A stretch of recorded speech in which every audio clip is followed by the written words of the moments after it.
Yep. I should do that too. Works. It's multi-purpose. AG1 works for everything. I mean, it truly does. Not only does it fix the inside of your body, it fixes your outside living space. It really does. Welcome back to the show. It is the grid for May 25th, 2013. Chaz Smith, welcome. So happy to be here. There is no place else I'd rather be than right here in a podcast. You'd be amazed. After 10 years of podcasting, I still feel anxiety going into a show. And the night before, all of it, days where I'm not recording are just easier. And nights that I'm not recording the night before are just easier. But once I start prepping the show and I listen to listener emails and listener line calls and all that, I get excited. And then I'm amped up, like I'm ready to roll, because it's actually fun. I totally hear you. I completely agree. I love every second. And yeah, I mean, especially the community, I reckon, like the people who listen and reach out and the sort of conversation that happens around the week that I guess works to I don't know if I'd call it a crescendo, but like it all builds up to a moment where it's fun to address and deal with, and then off we go. Yeah, totally. It's become a really, really enjoyable thing for me. So I feel alive. You know what I mean? I feel alive and actively engaged with the surf world. So thank you for that, fans and listeners. We appreciate it so much. I was going to play a call under the opening music for you and I to listen to and then lead into the show that way, but I forgot to do it. Should I just play it now? Let's do it. Let's hear. Okay, cool. It's going live. Give it a second. Okay, here we go. Hey, David and Chaz. Ryan from Pensacola, Florida, calling into the grit. Got an idea for a kook or curran, and it is blocking Chaz on social media. It seems like the only people who get really worked up on Chaz and his antics are people who take surfing way too seriously because they don't quite understand how it works yet, or Kelly Slater, for example. I know he just posted a new article that he still has not been unblocked, but Kelly is currently going through the list to promote Coley sandals. But yeah, so that's my kook or curran. Kook or curran, blocking Chaz on social media. Let me know what you think about that one. All right, see you guys. Thanks. It's funny. It is so true. The problem is, here's the one problem. Where do you rank? Is CJ Hobgood a curran? 100%. He's a world champ. Exactly. And CJ Hobgood follows me on social media. Oh, I see. I see the conundrum. That's the conundrum right there. Is yes, a lot of kooks block me. Yes, Kelly Slater blocks me. I wonder in almost all the kooks and kooks and currans, if there's a CJ Hobgood caveat. I feel Siege is his own sort of curran. Yeah, 100% he is. Siege, but like different than curran. Siege, I mean, we could almost do a kook or Siege. Yeah, I mean, look, to the listener's call, it doesn't have to be that all currans do it or all kooks do it. It just has to be that those are the only two that do it, and there's no intermediates that do That's it. true. Okay, check. So Siege can still follow you, and it doesn't defy the listener's suggestion. However, I do think it's a little the way the kook and curran works otherwise is that it's universal. It exists everywhere in the world. These happen in lineups around the world, whereas not everybody around the world knows you. It's very specific. It's very specific to this show, in fact. So I don't think that it quite applies. It's not as universally, performed, let's say. But it is true, though. I think broadening it out a little bit, and we need a more specific example, I suppose, but of people who take surfing way too seriously. Totally. Are kooks or kooks and currans. Yeah. Like people who really take it to like, this is it, right? No intermediate surfer lives or dies on the hill of surfing. Right. Where I feel kooks do, and I feel Tom Curran might not die on that hill, but I think Kelly Slater certainly does. Yeah, totally. Well, there's another listener call that I'm going to play at the end of the show, but I want to let people know just to stick around for the end because it's worth listening to. I don't know if you remember Toby from Portugal. I sure do. Okay. It's weird how, I forget so much, but then there's certain things that I do remember from years back. But Toby wasn't that long ago, but he had the British accent, and we questioned the authenticity of his British accent. Yep. But he's living in Portugal. Anyways, he chimes in on the whole whether or not vegetables are toxic for human beings Oh, good. debate. This is something that we should mine further. Well, he's going to represent the opposite side of what was represented from our previous emailer. And, he has some very compelling, very salient points, almost too rational for us here in this show. It's a problem. It's a problem that sometimes crops up, as it were. It really does. Over rationality. It really does. You listen to him and you're like, wow, that makes a ton of sense. And I don't know if it even fits into our show. So let's just play it at the end because it's too rational. So at the risk of going down another kind of non-serve rabbit hole, as we're prone to do, I'm going to play it at the end of the show, tell everybody it's worth sticking around for, or just scrub directly forward and listen to that only instead of listening to us for the next hour. Great. He also mentioned, by the way, that he's a bit of gratitude at the beginning of the call for our skin cancer PSAs. Is he a survivor? He did not mention that. That's where I thought the call was going. He did not mention it. He just mentioned that he was grateful for us to mention it. But I present to you a quiz now because you've had a couple of weeks to stew on this information. I want to know, what are the ABCs of skin checks, Chaz Smith? The ABCs of skin checks are: A, is it abnormal? Asymmetry. B, is it a bummer? and C, does it look crappy? The ABCs of skin checking. Okay, so when you're looking at the spots in your bodies and you see something, is it a bummer or not is an indicator.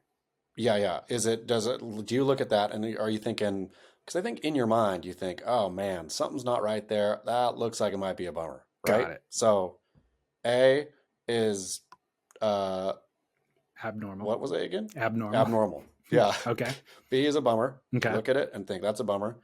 And C is, it looks crappy. Okay. So not only is it a bummer, it looks crappy. I think that's very different than what Sunbum is promoting, but it's still equally, I think, helpful. I think that nails it. I think it's good. Yeah. The ABCs. Abnormal, bummer, crappy. Totally.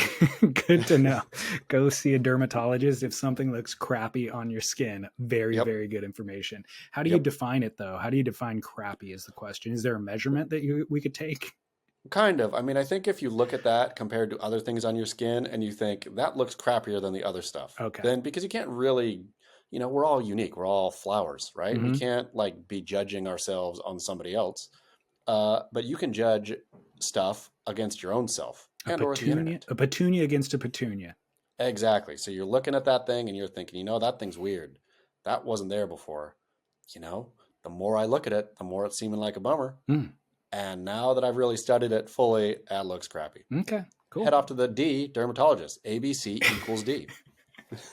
To be actually accurate, Sunbum gives us all the way to E. They call it the ABCs, but there is a D and there is an E. So after dermatologist, I don't know what you got to offer for E. You probably go exfoliate. Okay. Yeah. And sometimes exfoliation means getting it cut out with a knife. Which would be an extraction. Sometimes, yeah, extraction. Exfoliation, extraction. I mean, potato really there. Excellent. This has been very informative. Thank you. Mm-hmm. You're welcome. Okay, cool. And thanks, Sunbum. So Sunbum, whose ambition it is to move the needle on skin cancer, has, in fact, this month on this very show. Hopefully it's grown beyond that, but we had a listener, Brendan from South Australia, write in last week to say that he went and saw the dermatologist as a result of our PSA, and they actually cut out 3 things, 2 of which happen to be melanoma. And I believe it's this week that he's going back to get it extra deeper margin cut out. So yeah, which is, a melanoma is like the serious one too. Yeah. Melanoma is nothing to joke around with. No skin cancer is, let's be honest. We're all survivors, but some of us are more survivor than others. Yeah. So congrats, Brendan. Thank you for doing that. And then for the record, the ABCs that Sunbum is suggesting that you employ for your own skin check, like, here's the deal. You know your skin better than anybody else. Sure, you can go to the dermatologist and they will look at something and be like, that looks suspect to me. And then they'll say, has it always looked that way? Well, turns out you need to know whether it's always looked that way. So keeping kind of constant tabs on what's going on in your body. Evolution, of course, if anything changes, that's the E. But the A, based on Sunbum's lettering, not Chaz's, is asymmetry. B is borders, if the borders are irregular. C is color, if there's variation in color between the moles. D is diameter. If anything's larger than 6 millimeters, turns out large is not good. So larger than 6 millimeters is not good. One thing in addition, and then E is evolution, but one thing that I've had a dermatologist tell me in the past was if a hair is growing out of a mole, that's actually a sign of it being okay. Okay. So you might have something that looks large, but there's a hair growing out of it. You can rest assured that looks healthy. And if you don't have a hair, if you have something weird and large that looks like a bummer and crappy and is big, you can always plant a hair in there just to make yourself feel better later. How do you plant a hair? I figure you could just like stick one in there. Maybe it'll take. I don't think it will. I mean, you need a firm, sharp tip to pierce the skin. That's the problem there. What if you plant your hair and then you put what's that stuff that they used to sell, or there used to be ads for all the time? Rogaine? The hair loss, the Rogaine, and put Rogaine on it. That might work. I don't think Rogaine ever worked though. Did it? I don't know. I know they sell it now. Do you get served those ads for Hims? I do. Yeah. Or I either get served them or they must be on Instagram, right? Yeah, I get them on Instagram. Where it's like all the ABCs of embarrassment for males. It's erectile dysfunction for the A, hair loss, which I don't know what the B for that could be. Bear, you're going bear. Yep. Yeah. What is it? Is that all? And then, I mean, I guess depression is not. That's not. No, but there are more that I haven't actually looked into their product line, but maybe we shouldn't be revealing that Instagram is feeding us those things because it might indicate something else that you were searching on Google. I think, I mean, it could be, but I reckon that Hims, I'm getting the feeling, has such that's 100% of their advertising budget. And so they geo-target every single man aged, 25 to 60. Maybe so. Yeah, you can, let's hope that's what they're doing. And that they don't know more about your sexual prowess than you would like them to. And or the state of my hair. And or my mental well-being. And your testosterone levels. Yeah. Well, okay, so shout out. Thank you, Sunbum. So Sunbum not only is providing that PSA for all of our listeners and everybody within the sound of our voice, but they're making this show ad-free. So there was no commercials at the beginning. We just got straight into this scintillating surf talk, and there will be no commercials throughout. So thanks, Sunbum. And how amazing is that, too, that not only do you not have to listen to commercials, even though the commercials are usually probably the best part of the show, but that aside, you get your life saved. I know. While not listening to commercials. Exactly. So good work. Thank you, Sunbum. Sunbum.com if you do want to support. But so I mentioned last week that Miguel in the Canary Islands was calling in, and we never got to that call. Let's get to it. Hey, David and Chas. This is Miguel from the Canary Islands. First of all, apologies for my accent. This audio is going to be probably kind of a pain for you guys, but anyway, I think it's worth it. So I was having a laugh listening to the last Cook of Curran, and this thing just came to my mind. I went to a Billabong trip in some 15 years ago. I don't know if you guys remember, but there was for some times Billabong did these trips with a pro, so it was called Billabong Surf with a Pro.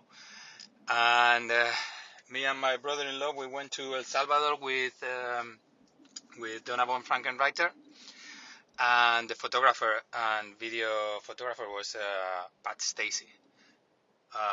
We could talk about the funny thing that is having Pat Stacy taking you pictures when you've only been surfing for, I don't know, 5-6 years, and just started as an adult, which is crazy.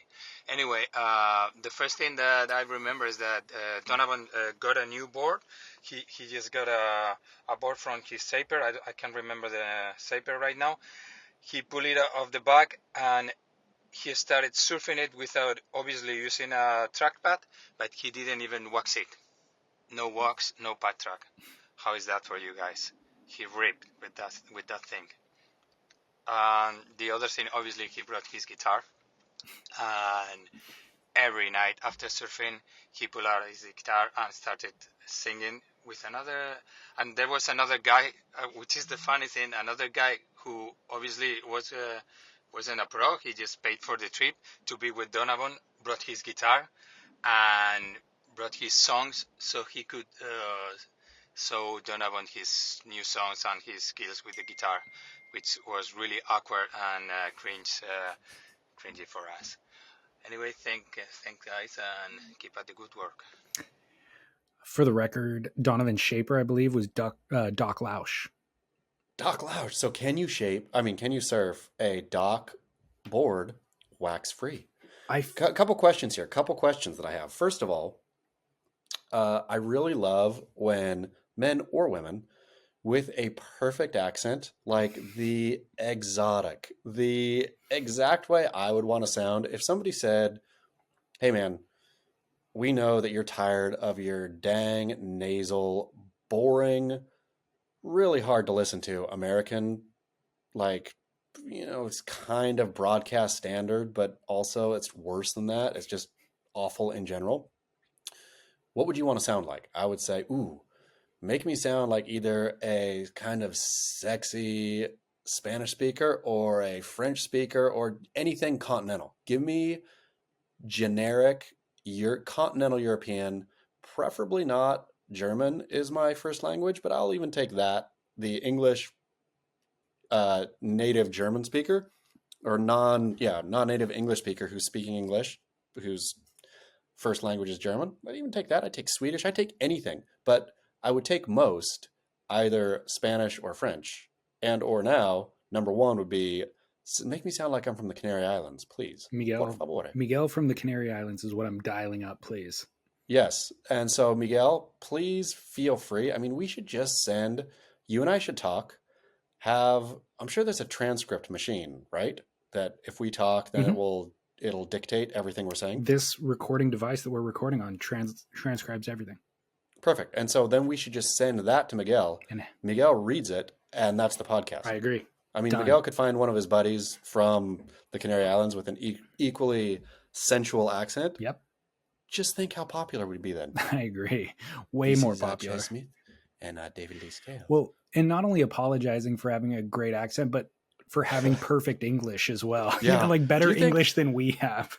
Do you think people with great accents who know they not only have a great accent, but they speak perfectly, just love the intro with the, "Oh, please excuse." I think so. Please excuse the accent. I think so. They're setting themselves up for for us having low expectation, and then they're just going to knock it out of the park. It's just really like, oh, it's a humble just move. Boom. It's a humble brag. I mean, it's a straight humble brag. But in any case, to his point though, surfing a surfboard without wax is, I guarantee Tom Curran has done something like that. But it makes me wonder also, I mean, I guess Miguel would have seen this happening, but remember spray wax? Or it was clear? Yeah, it was like a clear coat where you just spray it on? Yeah. Does Doc serve up? Maybe Donovan says like, "Hey Doc, I'm too busy to spray wax my own boards. So can you just pre-spray them?" That's the only solution that I could think of here, because as much as I love Miguel and I would not at all call him a liar in any way, there is no way that Donovan surfed a board with no wax. I've never heard of such a thing. I've never heard of it either, but I mean, I feel that thankfully we have listeners, because if this is a true thing that happens, if people do this, our listeners will know. Yeah. There will be another story in the wild of, "Oh yeah, I know this one guy who waxes the bottom of his feet and then paddles out." That could be it. Yeah. There has to be more to this story there, because if you've ever touched a surfboard with water on it and no wax, it is the slipperiest thing in the world. And there's no reason that you would do it. Like there'd be no, I mean, even if you were rushing, if you saw perfect surf, you would know not to do that because you wouldn't even be able to paddle on your board. You would slip off from paddling. Except here's the thing. What if the slippage has more to do with having your feet kind of poorly placed and your weight not exactly balanced? What if a surfer of Donovan's high skill could like pop up on his board so perfectly that his feet aren't slipping? Like he's in the exact right spot, his weight is exactly over them. There's no slip. Like, and he's like doing a double dance of he's both ice skating on his surfboard while and maintaining that while surfing. It's But if it's simply, like I cannot imagine that scenario. it sounds kind of Aliyahs? What are they called Aliyah. again? Aliyah. We haven't talked about Aliyahs in so long that I forgot how to pronounce Aliyah. What if though he was doing sort of an Aliyah thing? Like just staying super low and going straight? Kind Well, of like Miguel staying said he super was, low or like spinning around weird. yeah, Miguel said he was ripping though. I mean, Miguel also said he was an adult learner. Maybe Miguel thought that was ripping. Maybe. Maybe Donovan really low doing sliding I, and doing like circly stuff well, was ripping. the reason why we have to, or the reason why I played this call largely is because exactly what you said. I just need to hear from other listeners. I have never experienced this thing in my life. I've never even heard of it. And it is so far out of left field for me. But I also have I have a limitation to my own surf experience. And so maybe this has existed elsewhere at a different time in a different place. And so I want to hear back from listeners. Where did he say the surf trip was? El Salvador? That's yeah, where he said. yeah. Yeah. So, But I mean, is the water in Salvador like the perfect temperature to somehow surf waxless? It's really brown. And so maybe there's a grittiness to the water that adheres to your feet. I do like how he acknowledged the absurdity of Pat Stacey taking photos of a bunch of mediocre surfers. Yeah. You have to realize how tedious that is for Pat Stacey. For a professional surf photographer to sit on the beach all day and just burn the shutter for people who are doing half turns is the worst. So here's the thing. I believe it's Pat Stacey. Shoot, I gotta look now. I gotta find Pat Stacey's picture. How does Pat Stacey look again? I don't know. I don't know that I could describe it. Let's see. Photographer. Bear with me, listener. This will be well worth it. Oh, dang it. He doesn't put pictures of himself. In any case, if it is Pat Stacey, and I think it is, he is also the you hire surf ranch for you and your kook friends, and Pat Stacey is the photographer. Oh, so he sits in the water all day at surf ranch, all day, and takes frame after frame after frame of you and your kook friends being kooks. Crazy. Man, that's a labor of love, I suppose. Sure is. I mean, the biggest labor of love. I guess so. We've got another listener line call as it relates to Kook and Curran. I'm going to let you weigh in on this one. What's happening, boys? This is Chris from Florida. This would be for the grit. I think this is a Kook or Curran. Don't know if this has been covered, but neck tattoos. You are either the gnarliest dude, Matt Archibald, Felipe Toledo maybe, Idolo, I think they got some neck tattoos, or you are the biggest kook. You have the neck tattoos and probably a variety of other tattoos, but you cannot surf, or you're intermediate at best.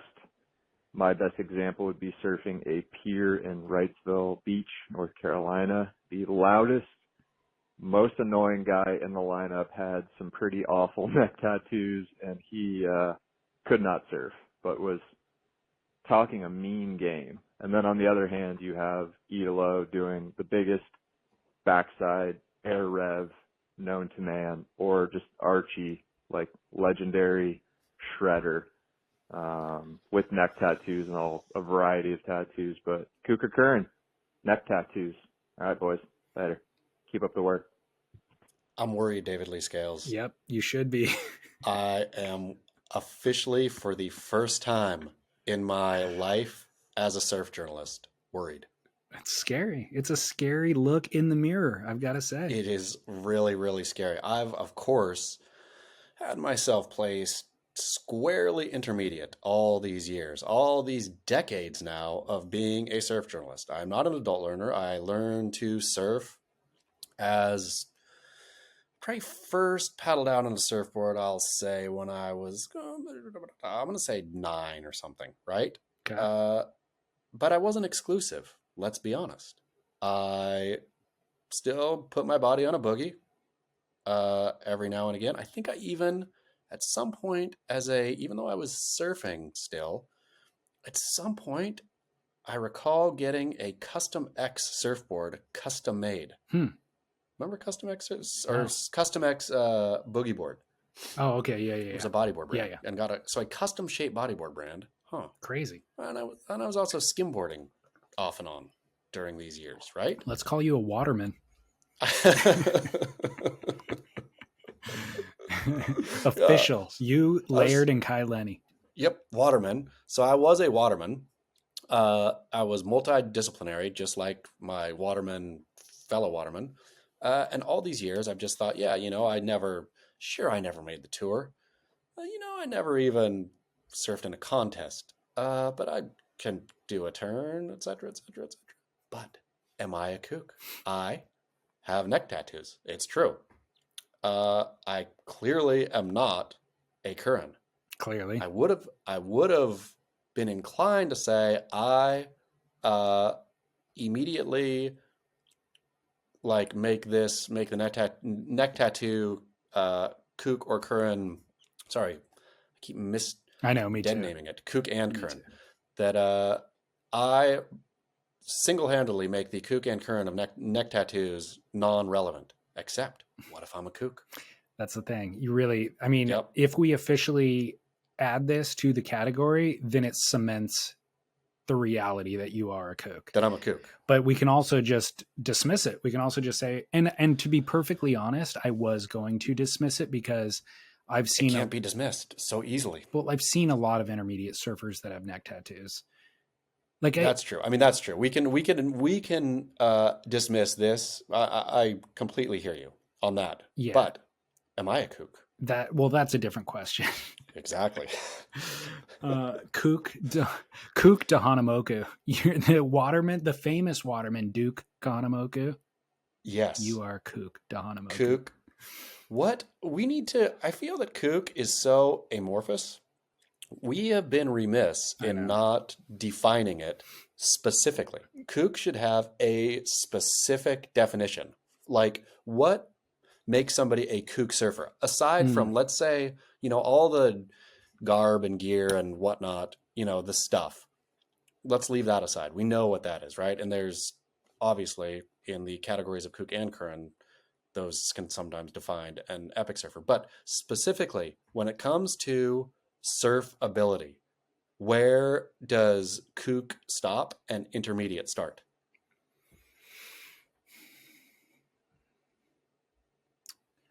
I'm gonna say we should be able to take video submissions and accurately define. There has to be one that's a kook and one that's not, that's intermediate. You are now low intermediate. Congratulations. Yeah. We could give belts like jiu-jitsu.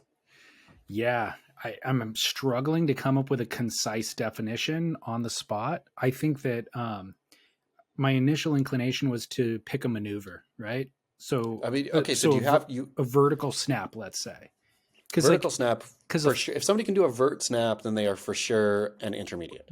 Yeah, but we can't define it by maneuver, is what I was getting towards. Because if we went down that path, there's guys doing the aforementioned neck tattoo in Wilmington, doing it, let's say, a vert snap, but terrible style, ugly as all get out. He wanked off the bottom and then just somehow got his board vert, but it was kooky.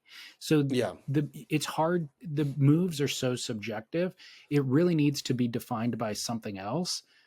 Which is what? Maybe trying too hard, like trying harder than your ability level would be a kooky thing to do.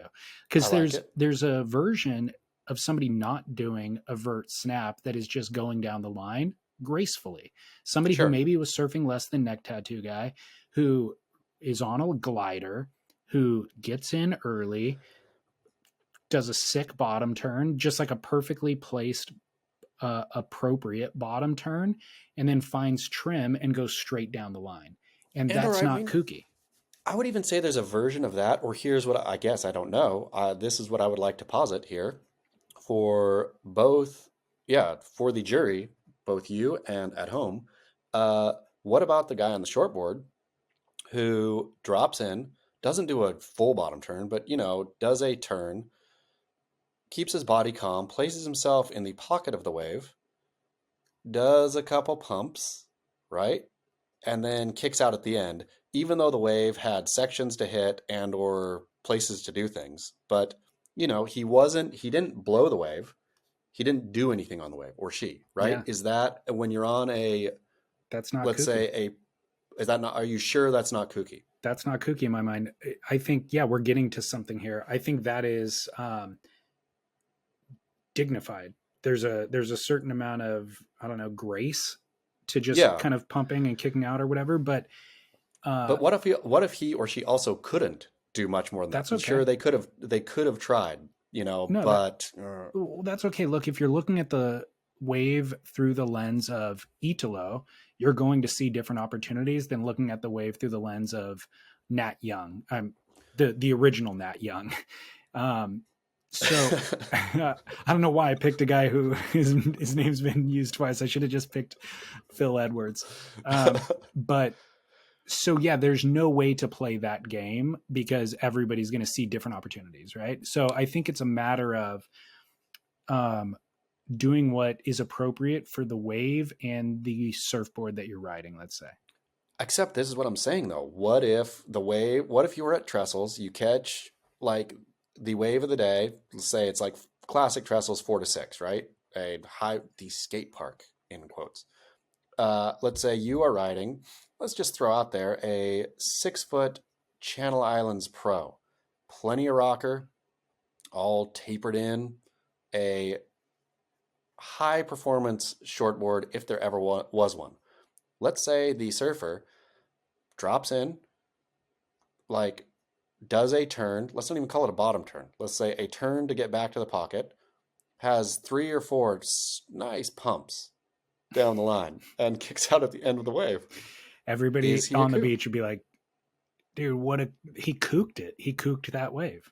That's what I'm saying. So then surfing, even with good style, like if he wasn't like all wiggly, this anonymous surfer, if he wasn't all spazzy and out of control, is he a kook for just pumping, Yeah, appropriately? I hear you. A high performance wave on a high performance board. You got to do a turn at some point on that wave at lowers. I think the more egregious example of this would be barrel dodging. Like if you had a perfectly flawless tube and you stood just outside of it without trying to get tubed, everybody would agree that was a kook. And they'd be blasted on Instagram. So we really are getting somewhere. And or if you were crouched inappropriately, like way ahead of the tube, thinking that participating in wrong think. Yeah. So underserving the finite resource that is the gift of a wave is a kook move, but also over surfing it or overestimating your abilities on a given wave is also a kook move. Okay, but so we're defining the outer parameters, and not to spend too much time here. The problem is most people don't surf like perfect barreling waves or like great high performance waves. Most people surf, either beach break and again, we can leave off here. We can leave this to the listener of where is the line? What makes somebody a kook? But what's the thing that right above, if he or she fixed that, would make them a lower intermediate? Right.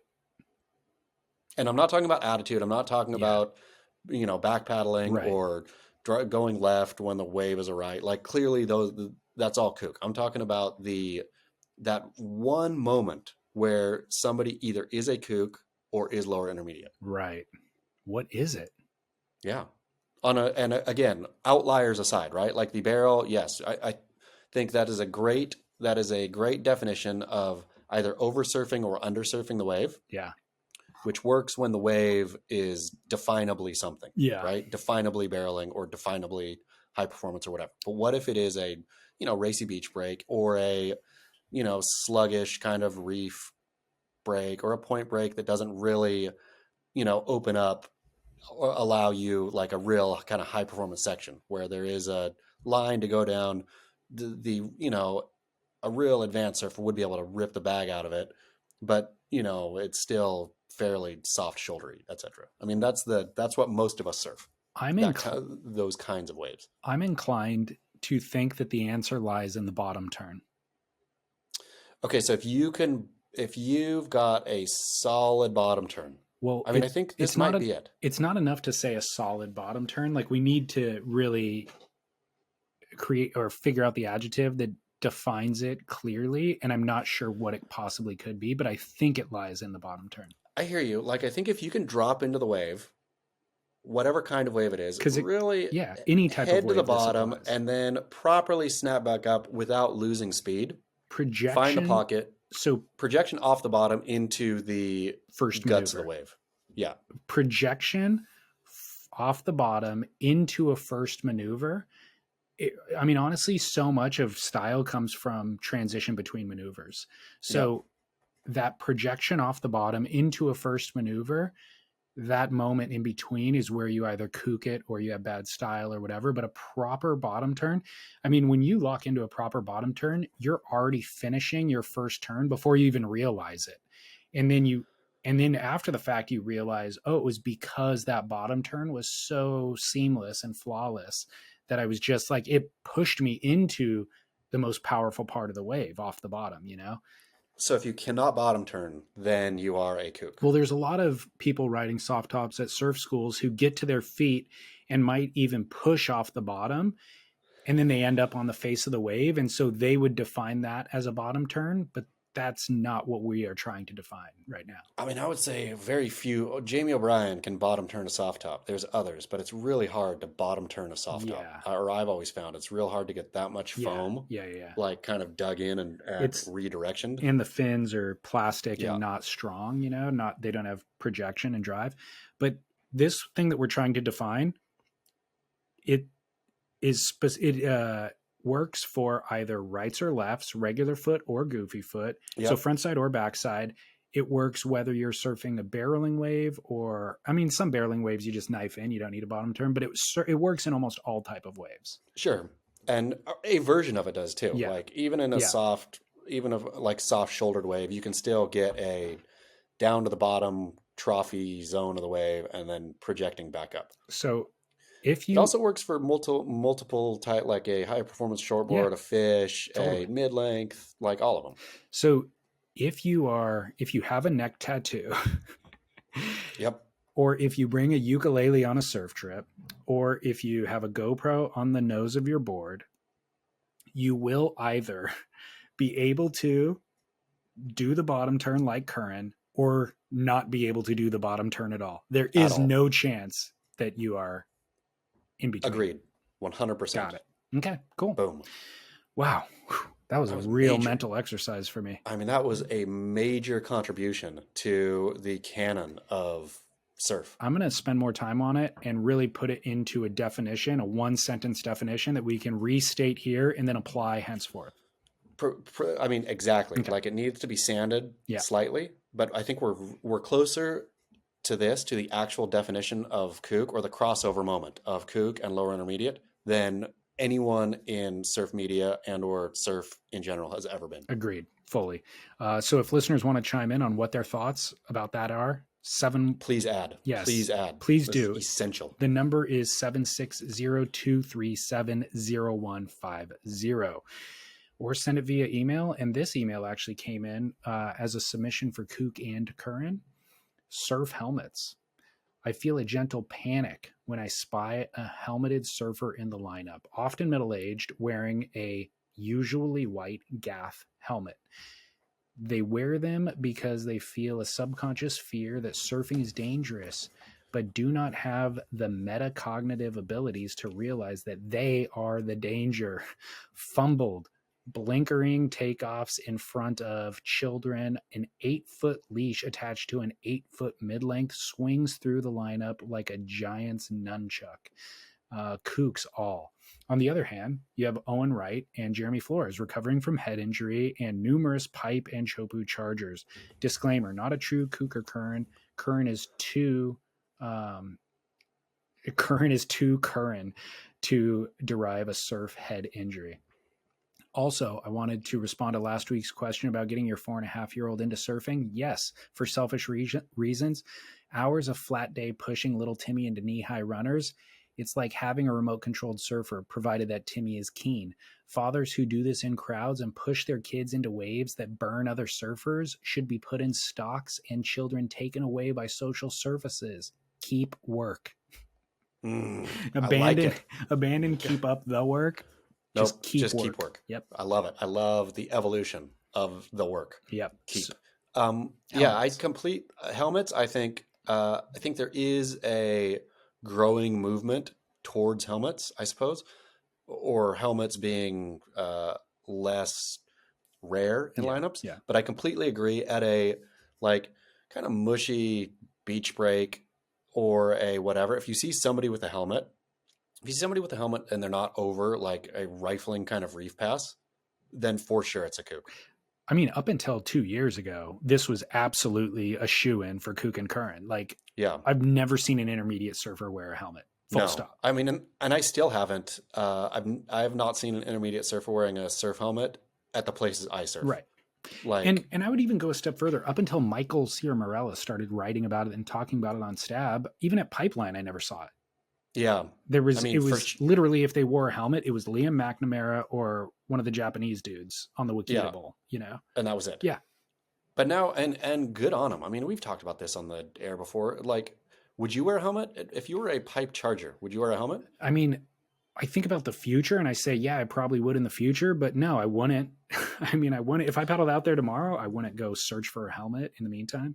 The helmet crossover for us Gen Xers or whatever, like, it's so bizarre. The putting a helmet on. I don't wear a helmet when I ride a bike. I didn't wear a helmet when I snowboarded. I definitely wouldn't think about wearing a helmet when I was surfing, even a reef pass. But the transition to a, like, and I think I've talked about this on the show. I was standing, I think it was last year, was standing in the tram line at, I think it was Jackson Hole, ready to go to the top of the mountain, looking around of the, I don't know, couple hundred people in the line, realizing that I was me and a couple other kooks were the only ones in line without helmets. Literally, it was like two full-on bozos and me didn't have helmets. And then I realized snowboarding, now it's completely gone over, where unless you're not, you wear a helmet. Everybody wears a helmet. Like, you don't. You're a kook if you don't. And then I realized I'm a kook and I don't want to be a kook. So I went and bought a helmet. Felt really awkward the first couple runs, and then I forgot about it. Yeah, me too. And now I snowboard with a helmet. I started skiing with a helmet in the last 3 years, I'd say. Yeah. But I feel that if I was riding heavy waves, I would probably cross over a little bit, maybe two. I'm inclined to. I guess the reality is I'm not going to surf those types of waves very often, to where I've put this into reality in my own. Yeah, for sure. But I mean, if that was what I was doing, if I was like, if I was John Brooks from the Florida Surf Film Festival, that dude's head is so hard, and he could fully give himself like reconstructive brain surgery if he bounced off the reef. Yeah. If I was going to be surfing those types of waves, or if I was doing a trip, even, let's say, I probably would source a helmet at this point. Would you though? Well, I think I would, because information on head injuries and the ill effects of head injuries are so apparent and omnipresent now that I would feel irresponsible to not mitigate against them. I mean, literally, if you can't enjoy your time with your kids in 20 years from now because you hit your head on a surf trip once when you were 45, it's a bad decision. You know what I mean? Like, and if all it takes is a little bit of a helmet then I think that's a worthwhile thing. Imagine how much you would hate yourself if you were on a surf trip, 45, dropped in, air bailed to the bottom, boom, off a reef head. Like the initial feeling I would have after I woke up from being knocked out would be such pure self-hatred that it would be worth it wearing a helmet just not to have that self-hatred. You know what? I agree with you. I think I'm going to need to wear a helmet around Austin. That kid, first of all, his head's giant and it's hard, and he swings it around when you're holding him in your lap. He swings it around. He's liable to knock your tooth out, liable to break your nose. And at first we were like, man, we got to get this kid a helmet because he also falls down. What I realized, I need to be wearing a helmet around him. Yeah. He's liable to knock me out with that thing. Man. Yeah. It's funny that, are you going to be he's not like kicking a skateboard or anything yet, is he? No, not even. Yeah, like I remember when young daughter started, riding a bike and all that. Of course, like it's helmet, helmet, helmet, helmet, helmet, helmet. And I feel I've laxed up. Like she can kick her as long as she's not like in the skate parks, whatever. Don't wear a helmet. Yeah, she's gonna like ride her bike down the street. But otherwise, I mean, it's weird how for this generation, helmets all the time, helmets for everything, helmets for all. I'm going to have to confront that shortly, I'm sure, because he's got an adrenaline kind of lust. He has this little Adirondack chair, plastic one, and he loves to push it so far backwards that it falls back and he hits the ground.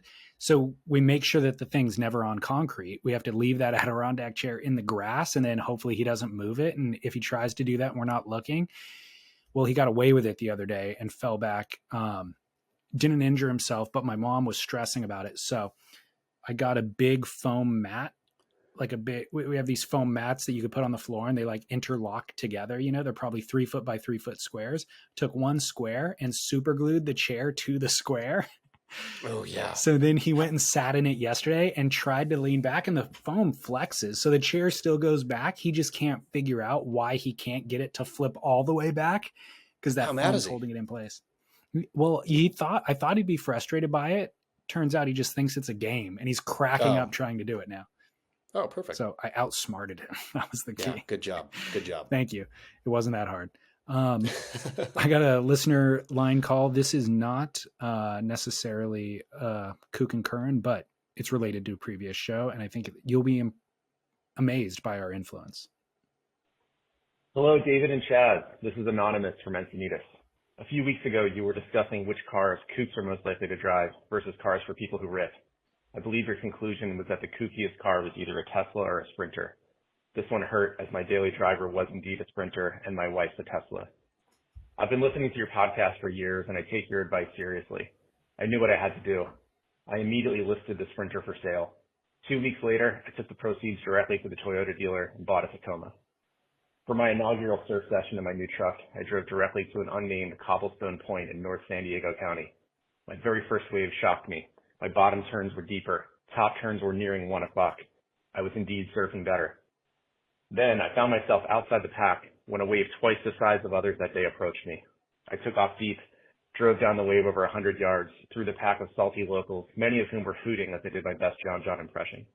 As I paddled back out, no fewer than 4 people stopped to tell me it was the wave of the day. The funniest part of the story is that it's 100% true. I sold my Sprinter, bought a Tacoma, and I'm objectively surfing better. Thanks for your surf coaching. P.S. Chaz, I have a pile of Amazon boxes in my yard that I'm waiting for the rain to soften before I smush them into the recycling bin. It hasn't rained in a month. Any suggestions? Brilliant man. And I think people think we offer advice on this show that it's funny, right? We try to give a little spoonful of sugar to help that medicine go down, but all of it's true. That's 100%. A Toyota Tacoma will make you surf better. A Sprinter will not. And it's hard. Yeah. It's hard to sell the Sprinter. It's roomy in there, comfortable. Yeah. You can have your rinse kit and whatnot, real easy. Sell it, get a Tacoma, surf better. It's that simple. The issue here now, so yeah, I defy, if you take the advice and you actually use the advice, your life will be immeasurably better in very little time, even as it relates to these boxes, right? Okay. The rain, is the best medicine for a box. But you know what else is some good medicine? Hmm. Hot summer sun. The boxes get like kind of fragile and brittle. It takes longer than the rain, but eventually picking them up when they're all like weird looking and like almost turning to dust and dropping them in, you can fit so many more of these, completely dried out cardboard boxes. It just takes longer, but your satisfaction level of this will be even greater. Now, the problem is this June gloom time Yeah. where it's neither wet nor warm, and you just muscle it out. Like you muscle out these years or these months for the glory of putting those dehydrated cardboard boxes into the recycling bin. The glory of not having to spend 15 minutes a week cutting down the boxes, ultimately. I mean, all of that time too, this guy's going to be basically WQS bound before no time, because with that extra 15 minutes, you can be out practicing ripping even more. Practicing wave key. I'm waiting for Brad Gerlach to incorporate buying a Tacoma into his wave key program. Lesson number 21, sell the Sprinter, buy a Tacoma. Here's how. It's so true. It is so true. Tacoma would be happy. I mean, they know it's true, so they don't even have to offer him a code. No. They don't need the people to do that. They just know it's true. Exactly. The people at Toyota are like, yeah, I mean, can't offer you even any kind of discount because it's true. Exactly. So there's kind of an additional segment built in here that we revisit every once in a while, but celebrities who surf. There seems to be more and more celebrities who surf. And the connection here is that people sent me photos of Christian Bale driving a Toyota Tacoma with a surfboard in the back, sticking out the back. Boom. And it wasn't even the lifted Tacoma. It was an old, small one. And it's like Christian Bale can afford to buy whatever Tacoma he wants or whatever truck he wants. If he's driving an old school Tacoma that looks like it has 250,000 miles on it with a surfboard. Christian Bale knows. What board was in the back? Couldn't tell because it only showed it wasn't an entire shot, but you could see it was definitely a surfboard, like the rail line dipping down into the bed of the truck. Was it a longer board or a longer board? Those beds are relatively small, so you could fit like a 6-foot shortboard angled from diagonally. This was long enough to where he just had to put the nose in, and then like it's resting on the tailgate. So it was somewhere between, let's say, 6.7 and 7.3. It could be more than 7.3. I couldn't see anything other than kind of the tailgate itself with the board dipping in. Beautiful, though. So I mean, Christian Bale in the pudding right there. The other celebrity talk, Sterling Spencer posted a funny video about Rick Rubin getting into surfing. Did you see it? I didn't. He's making fun of Rick. I mean, he's not really. Spensoring. Yeah, exactly. It's funnily, it's not really making fun of Rick Rubin at all, except it's completely mockable what Rick Rubin is doing, which is he's like standing on one foot. He's going straight down the line on a left as a goofy foot, and he's balancing on one foot. It's like a yoga pose, actually, I think, where you balance on that one foot and lean forward. The Rick Rubin, I feel, is one of those personalities who's sort of above reproach. I mean, where I could see him out there, at Malibu or wherever he is, just doing weird stuff, one-footed surfing to get his mind into the creative space that it needs to be to then go make a musical masterpiece later. So, completely agree. Is anybody cooler than Rick Rubin? I don't think so. The wife got his book. What's his book called? It just came out. It's like The Key to Creativity or something. He wrote a new book on creativity and I think is thoroughly enjoying. She'll every once in a while read me some Rick Rubin creative tips and, any kind of self-helpy anything. Usually she'll tell me stuff and I'll say, oh, cool, externally, while internally guffawing. You're thinking about punching cardboard boxes. Just like, just like, oh, cool. But when she reads me Rick Rubin nuggets, I'll be like, I should incorporate that. So right away. Fully agree. And when I saw Sterling post about it and learn that Rick Rubin was surfing, I thought, wow, what a gift to surfing Rick Rubin is. And I watched the clip of him standing on one foot and I go, man, that's mockable if anybody else was doing it. But Yep. how charming it is that somebody who's new to surfing is not taking cues from Felipe Toledo's No. world title. He's just completely on his own plane, doing his own thing. And then Doing his own thing. And then I thought to myself, he also defies his own look somehow. Like, it's like he tried to think of the most unlikely aesthetic for a super wealthy music producer. And he went with Allen Ginsberg, from 1960, whatever. Like, Yep. the look that he's rocking, you wonder if he's a homeless beat poet or maybe just a grizzled mountain man who hasn't left his cabin in 15 years and he wears animal skins that he harvested himself. Yep. Except it turns out he's the most prolific music producer of all time that's worked in every genre, from with Jay-Z and Pharrell to Metallica to Red Hot Chili Peppers, Everyone. to Weezer, Yep. to Johnny Cash, to the Dixie Chicks. Like, and when he opens his mouth, incredibly enlightened. Everything that he says, you're just like, wow, that's unbelievably kind and gentle and smart and articulate and insightful. And the guy's incredible. We should get Rick Rubin on the show, really. I mean, now that I think about it. If he's into surfing and he happens to listen to surf podcasts and he happens to listen to this, Rick Rubin, there would be no greater guest that we could get. Yep. Come aboard, Rick Rubin. Yeah, come on. More celebrities now than ever, though, surfing and talking about surfing publicly. Shakira. Yeah, exactly. Shakira, right?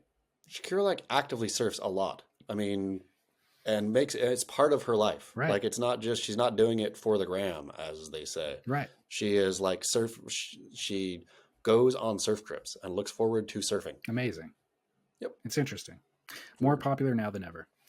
Except when it comes to the financial state of the World Surf League. Ooh, that ties us into Trust in Us. Let's play the theme music. Trust in us. And David Scales and Jen Smith will give us advice that we can trust. Of course, always brought to us by Sunbum, but no need to mention that because they already gave us a PSA and they said, hey, you don't even have to mention our name. Just Thanks, help move the needle on skin cancer. That's all we care about. So our first, or our one and only Trust in Us inquiry comes from a listener. Hey guys, I have maybe an unpopular opinion, but does surfing need the WSL? Like, surfing in general or the everyday surfer? I mean, is it really needed in our sport? And coming from an average surfer, I mean, my friends don't follow the WSL. Maybe they know who won a competition, or you see a highlight on Instagram, or we'll watch Pipe Live, but everything else isn't a big deal, and it seems like it just loses money. So I don't really see the purpose of it. I mean, crowning the best surfers in the world just doesn't seem as cool anymore. More impressed by what more free surfers are doing.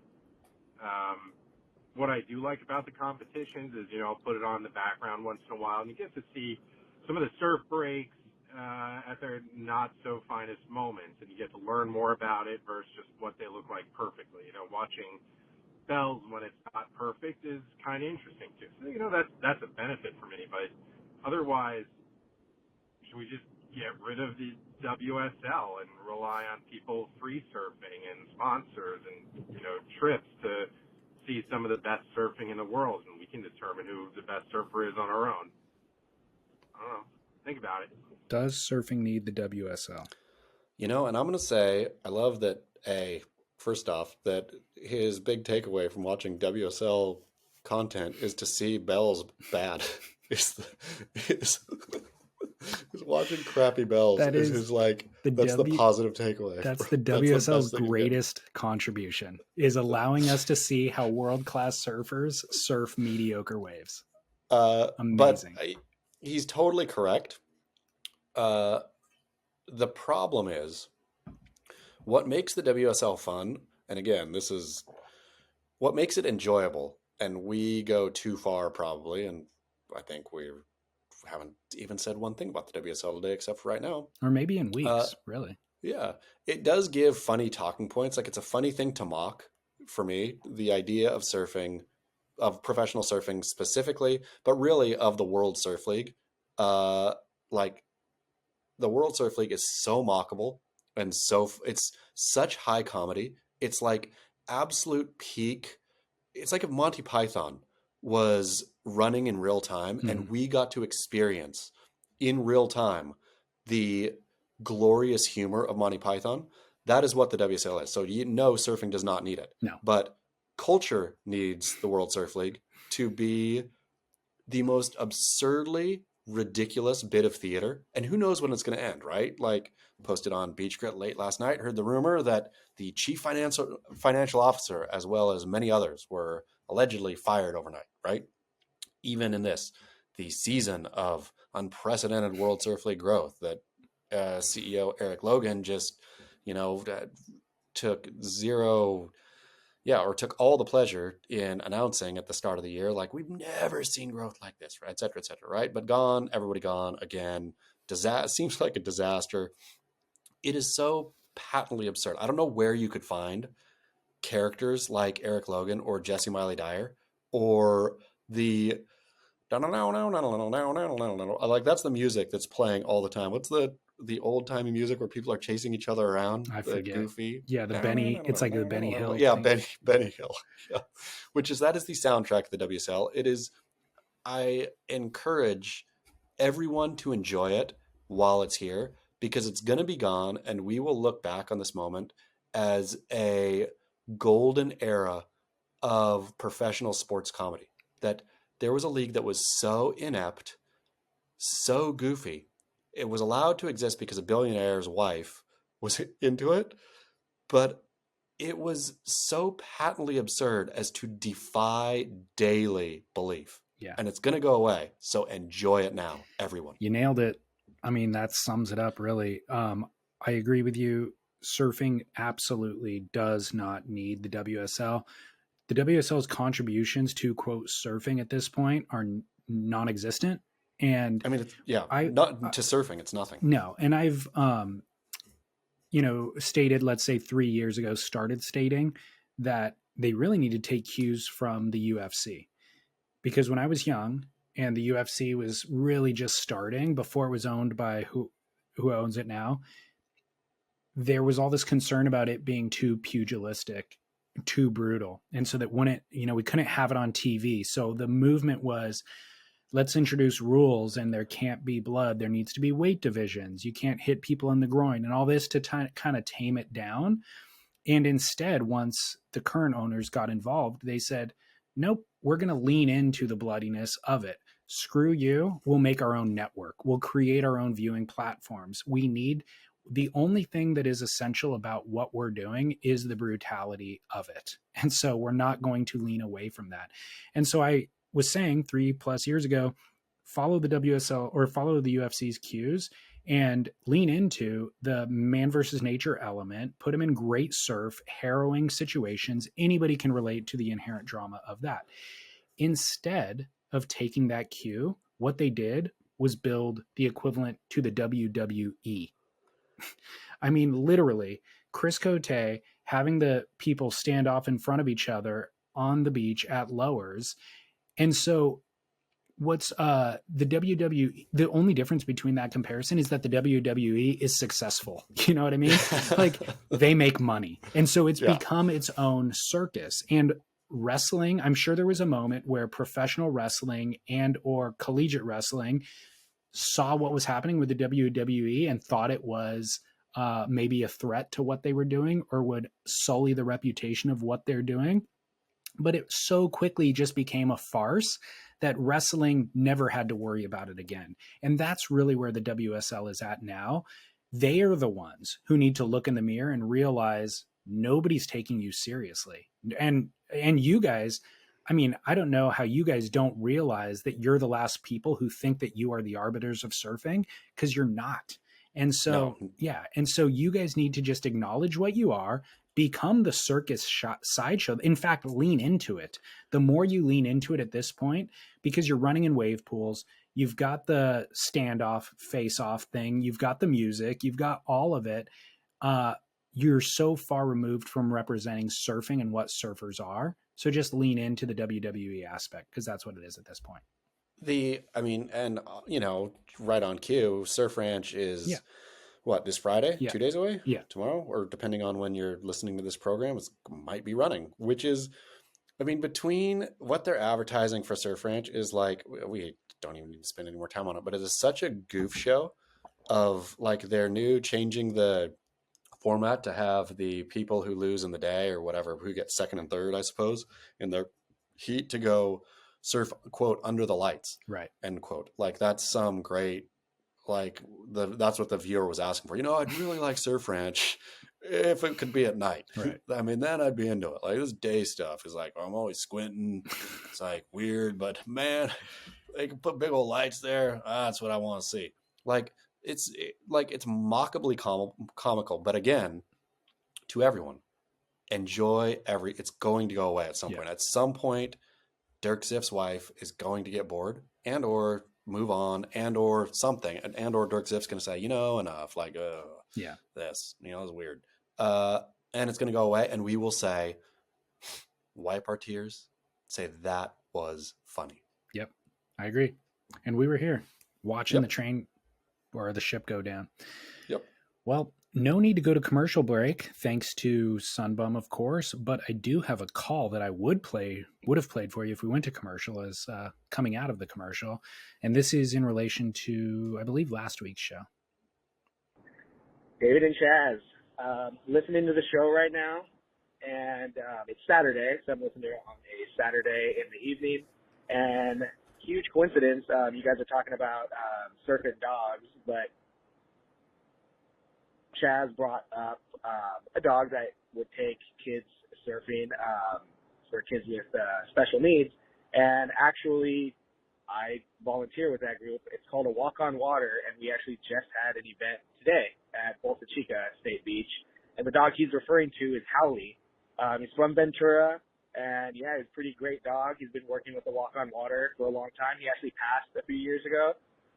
So he has a younger brother named Poncho who does the same thing. He's just, a surf therapy dog, has a great demeanor, and really calms kids down on the beach. And he, spread a lot of love in his life. And it was a great thing for the kids, great thing to see. Kids would love to get on board with him and ride waves with him.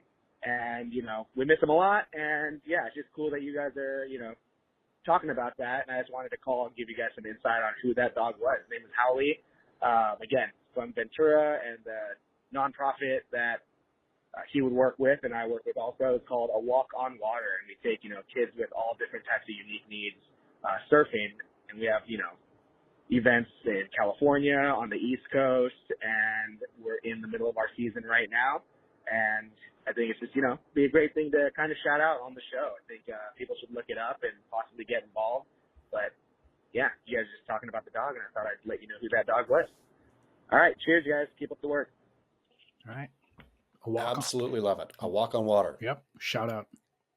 Absolute shout out. And this is what I was talking about. Yeah. Surf therapy dogs. Barrel. Yeah. Barry Barrel. Well, perfect segue straight into Barrel or Nah. So I've got an updated theme song, slightly shorter version. It's barrel. It's barrel. It's barrel. It's barrel. It's a hard barrel. It's barrel. Hard barrel. Barrel. It's a hard barrel. It's barrel or nah. It's a straight barrel. All right. Our first Barrel or Nah, I believe, has come up in the past, but it was years and years ago, and it's worth revisiting because it's only become more and more prevalent in the surf world. Hey guys, Jules over in San Luis Obispo here, calling in about a barrel or a nah. You might have covered this before, I'm not sure, I'm kind of new to the show. So barrel or nah, chains on men, barrel or nah. The wife and I were a little torn apart on this one, and I was kind of hoping to get some input from the grid. All right, love you, bye. So Stab Magazine actually featured this in an article, and because it was part of Stab in the Dark, they addressed this question with Idolo Ferreira about him wearing gold chains and why we see so many surfers wearing gold chains in the water now. surfing in gold chains. So barrel or not, wearing gold chains. You know, this one is one of those barrels or not. A surprising number of barrel or nahs are completely, it doesn't matter what culture you're in, where you are in the world, they either are barrel or nah.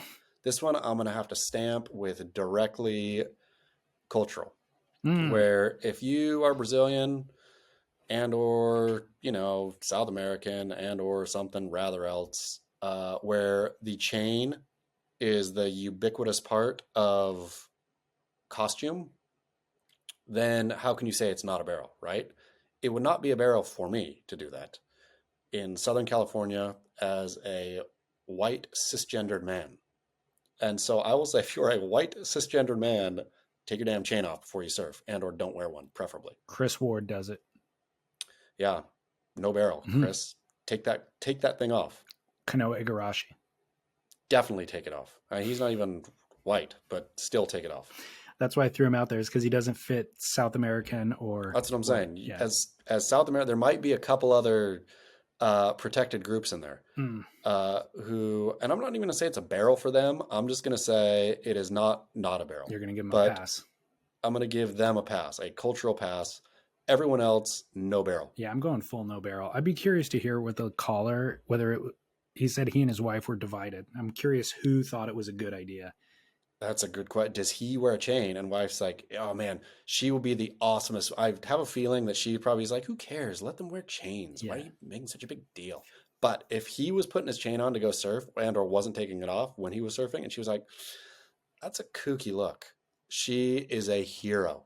Yeah, I agree. I'm not for adornment, and also it's so unfunctional. Like, it gets in the way of what you're doing in the water, right? And rings do the same thing. Like, you can get away with a watch because it's strapped on, but a ring's liable to slide off. A necklace is certainly liable to slide off. It's expensive, so then you'll feel weird if you lose it. You'll feel bad. It's just, there's no purpose at all for wearing it. Unless you're Brazilian. And you want to get a photo, like maybe in the photo it's a little more glitzy and that looks radical or something. And those guys are on such a different level that they can kind of add in layers of things like that. Glitz, of peacocking. Yeah. I guess so. But I'm going to say, yeah, no barrel. I mean, I think we can be, again, aside from the protected class, no barrel. Okay. I'm going no barrel, full stop, even for those guys. Second one comes in from a longtime commenter on Beach Grit and listener of the show.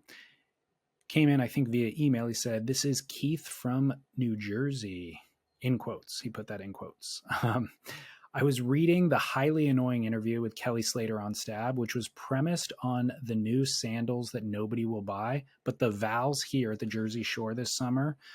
But of course, the interview devolved into other areas, except for discussion about his being cut and getting the wild card over Ramsey Buchanan.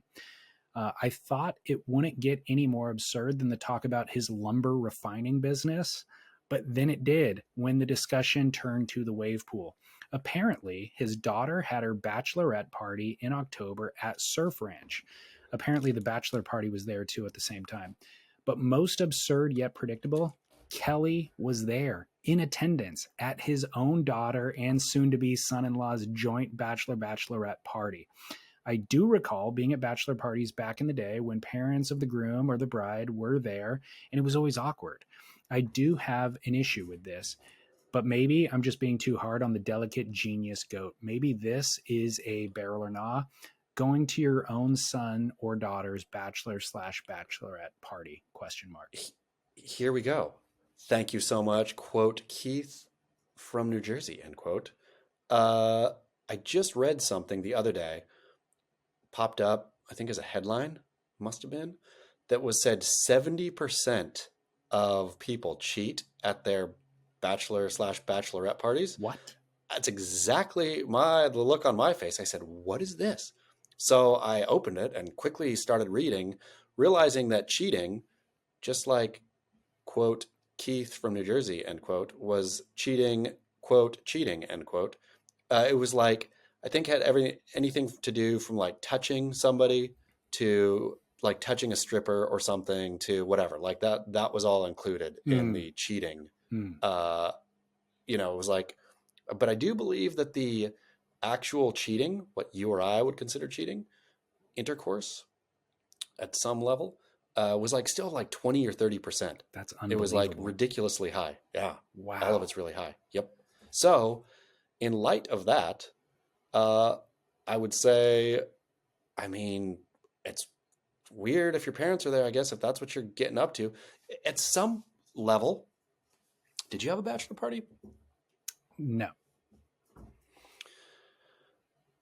Yeah. I mean, I think we could broaden this out to bachelorette parties in general, barrel or not. That's a good point. Because I would be inclined to say no on both. Yeah, I guess specific to this guy's question, Kelly Slater, it's at Surf Ranch. It's almost he's obliged to make an appearance. All of those attendees are going to want to see and interact with Kelly. Are they? I mean, yes. Are they going to see Kelly Yes, they do. catch their waves? Because you assume Most of them that they're probably all there don't surf. surfing, right? No, they probably don't surf. I mean, the kid's doing it Why in at the Surf world- Ranch because her dad is Kelly Slater. You know what I mean? Why in the world would you drive to Lemoore, California for a co-ed bachelorette party and not surf? Only because your dad's Kelly Slater. And he was like, "Yeah, I'll give you a good discount, man. Usually this place rents out for $10,000 per hour. By the way, I'll give it to you guys for like $5,000." I mentioned that it was $55,000 a day, and I got an email saying it's actually $80 during the summer. Oh, they've $80 during the summer. They upped it during the summer months, the peak months. But so obviously that's why Kelly's at this one. But in general, parents at a bachelor party or bachelorette party, full no for me. Yeah. Number one, if like they don't want you, the kids don't want you there. I think it's weird if you're the adult and you want to be there policing the kids, because by the way, they're not kids, they're adults, they're getting married, and people deserve a certain element of privacy and distance from the parental relationship. And so if they're going to do cocaine, allow them to do cocaine. You know, they don't need you policing them. And kind of beyond that, if they are going to cheat, there's no amount of parenting that you can do to stop somebody from cheating. If they are a cheater and they're going to cheat, they're going to cheat, you know? And so, yeah, they're going to feel like they could get away with it at the bachelor party. But guess what? If they're that type of a person, 6 months down the road, when their spouse isn't looking, they're going to do it then as well. And so you're not going to prevent that from happening. If anything, let them identify themselves as a cheater at the bachelor party so that other people in that circle know, and that information can be made public. In truth also, leaving our bachelor or bachelorette parties valuable in any way, shape, or form. Let's leave that aside. Having the parent there, it's neither the time nor place for any of it. Whether it's like the cleanest of clean, right? Yeah. It's the dudes just getting together, talking story with the dude who's getting married, or, you know, vice versa on the lady side. Like, it's neither the time nor place for a parent to be there. It doesn't matter what's happening. Totally agree. So Kelly sticking his turtle foot right where it don't belong. Classic. Totally. I wonder if he gifted everybody Turtle Moon sandals at the thing. For sure they had the absolute, if there was anything, the Kelly Slater's cheapness is notorious. Yeah.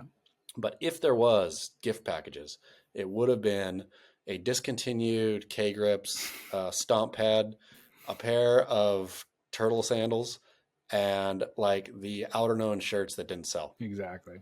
Last year's Outer Known. Yeah. Okay, final barrel or not coming in from, I believe, Puerto Rico. Here we go.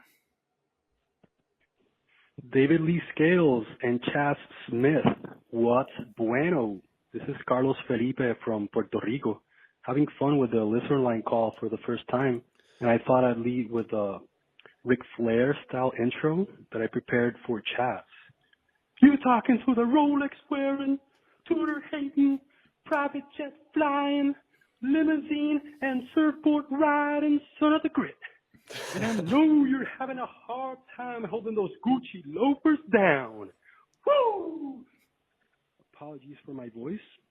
I have COVID, so it was a perfect time for my call. Barrel or not, never washing your board shorts and letting them hang dry in your garage. My wife looked at me the other day putting them on and just said the word bungus.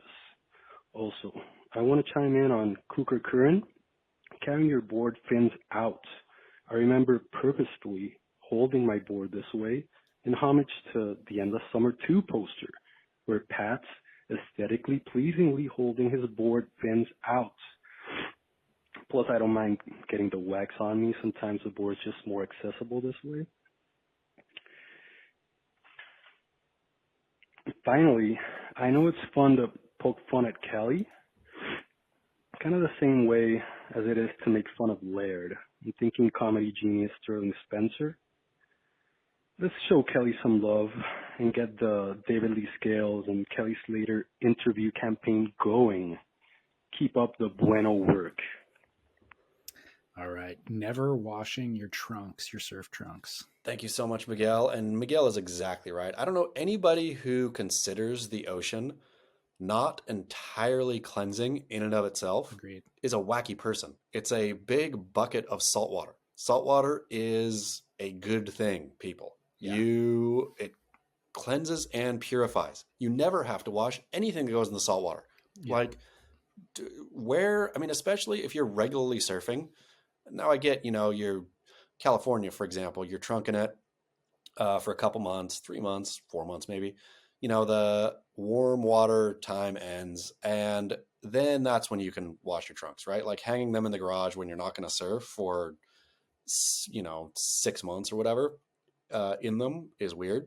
But if you live in Puerto Rico and you're regularly paddling out in trunks, never wash them. Never once wash them. Why are you going to waste other like drinking water and soap and stuff on them? No, absolutely not. Your wife is wrong. The wife's totally wrong. This is the equivalent to a cast iron pan or a coffee pot. Those surf trunks are seasoned. They're even, they've got wax on them, and so you don't want to wash that wax in the washer. It'll actually contaminate the washer with that film. And so you want them to be seasoned. So they're seasoned. They're stiff in the right places. They have that little bit of waxy grip on them. And they're, furthermore, to your point, is there's no reason. They're not sullied. No. They're not dirty on the interior. So if you're wearing the board shorts out and about around town and sweating in them and stuff like that, of course you wash them. But the interior is fully cleansed by the sea. And so there's no purpose at all. You're only going to defile them by running them through a washing machine. Amen and amen. They're like denim. You're not supposed to wash denim either. Yeah. Miguel. You've told me that. I don't abide by it, but I hear you. I mean, you just got to get the right denim. Yeah, I know. And then don't wash it. Yeah. But anyway, in any case, don't wash your board shorts. Barrel, not to. Full barrel. Don't wash your board shorts. Go sell your Sprinter van. Do your skin checks. That's our advice. Live your best life. Live your best life and surf better. Real quick, and why the Laird Kelly, there's one big difference between the both. Is Laird is self-aware and Kelly is not. That's the major difference. Laird will DMs Beach Grit every once in a while with the, wow, you guys said something nice about me, in a very humorous way. Laird is very aware of the aura of Laird. Yeah. And how he can both play into that and what it means, and it's funny and, gets it. Yeah. Kelly does not get it. Yeah. Yeah, I agree. All right. Well, hey, great show. Beachgrit.com is where you can go learn all of the latest surf news that nobody else will report on. At Surf Journalist is where you find Chaz. SurfSplendorPodcast.com is where you find myself, David Lee Scales. It's also where you could find out how to know your spots and do your skin checks, because I'll post that. I'll embed that Instagram post from Sunbum there. So if you want to find that or anything else that we discussed on this show, SurfSplendorPodcast.com. Anything else from you, Chaz? That's it. That's all I can think of. We covered a lot today. All right, sweet. Well, after next week, by the time we record this again, Surf Ranch will be done and dusted. So, who was your pick, real quick, in your losers league? Kanoa Igarashi. Good call. Smart. You'd think it would be. He's having a rough year, unfortunately, but I feel like in that environment, he's as dependable as they come. I mean, I don't want to burn a Felipe or a Gabriel in that event. I just want to get through the event, and I feel like he's as reliable as you can get. I'm straight up burning Philippe this event. Are you? That's what he just, take a wave pool, Philippe. That's all you're good for. He's good for Brazil. He's like the most winning surfer at Brazil.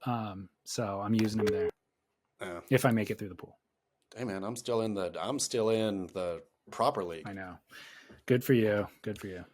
All right. Well, hey, Chaz, thank you so much. And until next week. Bon voyage. All right, thank you, sir. Hey, this is for the grit. David and Chaz. Toby in Portugal here with the is he or isn't he British accent. To show my gratitude for the skin cancer advice, I feel obliged to push back on last week's correspondence on the subject of eating vegetables and maybe offer a little PSA myself. First off, I guess we have to ask how much we should trust someone whose livelihood is based on selling something that he himself believes to be prejudicial to our health. Doesn't that make him morally the same as like a meth dealer?